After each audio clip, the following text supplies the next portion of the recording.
Good afternoon, happy Friday, biology. This is my first day on the mic, so sorry, I'm still working some things out.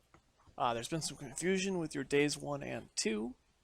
You should be doing 17.2 and 17.3 review for the right questions and the page numbers that are currently on your slip. The page numbers are right, the 17.1 and 17.2 is wrong, so just worry about page numbers, don't read the actual 17. But anyway, let's jump right back into classification. Today we're going to be talking about modern classification. This is 17.3 in your guys' textbook. So originally, before the 1760s, our original tree of life had two main groups of cells. We split them up, either they're eukaryotes or prokaryotes. And once again, eukaryotes have a nucleus and membrane-bound organelles. They're very complex. Prokaryotes, on the other hand, have no nucleus or membrane-bound organelles. They're very simple in comparison. They usually only have one chromosome. So until the mid-1970s, we didn't use the domains. We only used kingdom, phylum, class, order, family, genus, species, and there were 6 kingdoms.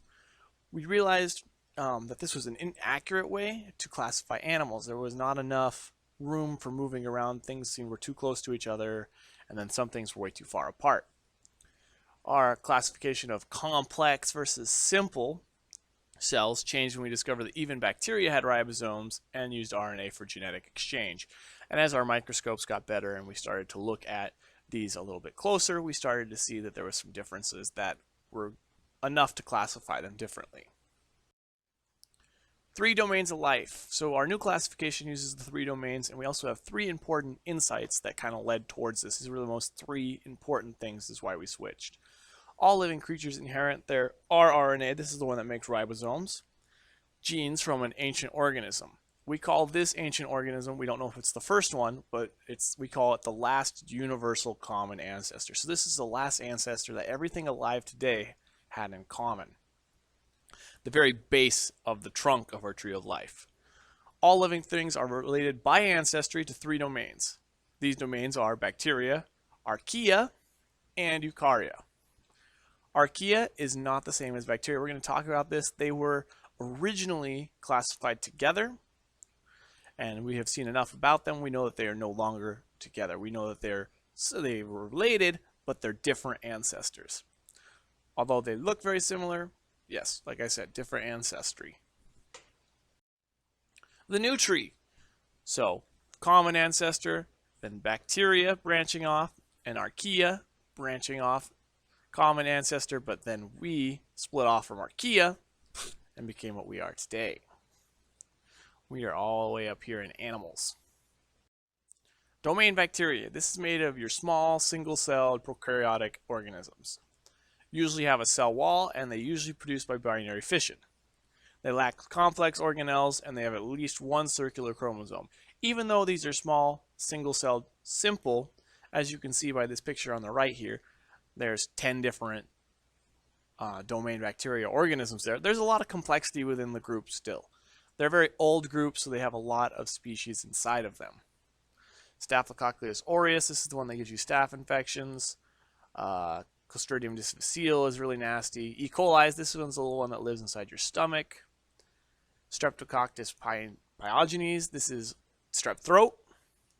So a lot of these you've heard of, even if you haven't seen what they actually look like. Domain Archaea. These are also prokaryotic. As from the picture on the right, you can kind of see that they also kind of look like bacteria. This is why we originally classified them with bacteria. Instead of a cell wall, they have cell membranes. Most of them are autotrophs. They make their own food by using chemosynthesis. So they're synthesizing chemicals instead of light, like photosynthesis. They can live in extreme environments, thought to be among the earliest Earth inhabitants. Early Earth was not very pleasant. There was a lot of sulfur, there was a lot of lava, there was a lot of hot water. So these guys are built to kind of live in those kind of areas. They can live in extreme environments, like hot springs and deep sea thermal vents. They can live in salty lakes where other animals can't. And they can live inside the intestines of most animals. Endosymbiosis, this theory that a larger cell swallowed a smaller cell, and that the smaller cell later became a mitochondria or a chloroplast. We believe that the a bacteria swallowed an archaean hundreds and hundreds and hundreds and hundreds of millions of years ago. Domain Eukarya, this is our second domain. Third domain, excuse me. These are our most familiar group. You guys have seen these. These are the ones that are easily seen by the eye. They have large cells. They have a true nucleus. And they have complex cellular organelles. Plants, fungus, animals, and several single-celled organisms. Even this little guy here, he has membrane-bound organelles there. That makes him a eukaryote. 6 kingdoms of life. Originally, we used the 6 kingdoms. This was the highest. So you started at kingdom, then went down to phylum. Now, of course, you guys know we start at domain, and then go down to kingdom, and then phylum. So we now nest these underneath. The 6 kingdoms are Animalia, Plantae, Fungi, Protists, Eukaryote, and Archaea. And we're going to talk about each of those in just a little bit more depth. Eukaryote. These lie underneath the domain of bacteria.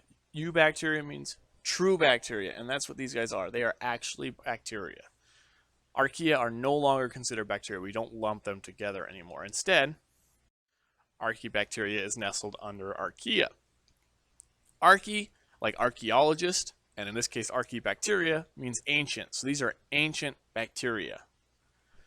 Although a lot of the time anymore, scientists will only call them Archaea, and there's actually petitions to change Kingdom Archaebacteria into just Kingdom Archaea, because we just don't use it anymore. It's an old nomenclature. Kingdom Protista. Members of these groups are collectively called the Protists, and they are eukaryotes that are not animals, they're not plants, nor are they fungus. This is not a great way to classify things by what they're not, because we're not looking at what they are. We're just like, well, they're not animals, they're not plants, they're not fungus. There's a lot of things that are not those, but are like not related to each other. Amoebas, in the middle over there, and Paramecia are both single-celled organisms, but they're actually organisms. They're not bacteria, they're not archaea. They actually move and eat and live and all the other things that you would expect organisms to do. Kingdom Fungus. Fungi. They're heterotrophic eukaryotes. Heterotrophic means they do not make their own food. They can be unicellular or multicellular. The thing about these is a little different, is they absorb their nutrients. They don't go and catch it, they absorb it. They pull it out of whatever medium they're in. Kind of like plants do, but these aren't plants. Mushrooms, rusts, smuts, mildews, and molds are all examples of kingdom fungi. You can see on the right there, I have 5 examples for you guys to kind of look at. Kingdom Plantae. These are multicellular eukaryotes. They are also autotrophic, meaning they are photosynthetic. There is a couple examples of parasites like mistletoe, which will use the nutrients from other plants, but most of them are autotrophs, most of them are photosynthetic. They develop from embryos, and these include your mosses, ferns, conifers, and flowering plants. Kingdom Animalia. These are multicellular eukaryotes. They're all heterotrophic, meaning they can't make their own food. They have to eat plants and other animals. They develop from embryos, and except for sponges, they all have body symmetry and can't move. All of these on the right there are examples of Animalia. From jellyfish to insects, this little guy here, he's an annelid. So, for 17.3 review, it is questions 1 through 6 on 353. For extra credit, email me with the title, favorite quarantine snack. Tell me your favorite snack. Tell me what you're eating right now. But more importantly, guys, stay healthy, be safe. Have a great weekend. I will be sending more of the stuff out like this every day that we're here. So just stay safe, stay healthy, guys.